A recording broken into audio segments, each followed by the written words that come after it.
Treatment of endometriosis. It has two types of treatments: medical treatment, surgical treatment. Medical treatment. Since endometriosis is estrogen-dependent, it resolves on menopause, so it can be resolved temporarily with creating artificial menopause, also known as pseudomenopause. Medical treatment has two purposes: treat the pain, create menopause temporarily. Number 1. Treat the pain. Pain is treated with NSAIDs. Opioids are contraindicated. Number 2. Create menopause temporarily. It can be done by following drugs: combined oral contraceptives. First line, progestogens. Second line, gonadotropin-releasing hormone agonists. Third line, surgical treatment. It involves two types of surgery: laparoscopic removal of deposits, hysterectomy, and oophorectomy. Number 1. Laparoscopic removal of deposits. It involves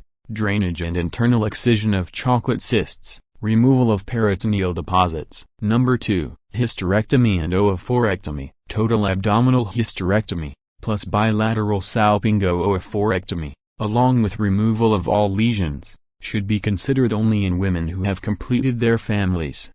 That's all about endometriosis. Thanks for watching. Stay tuned for more.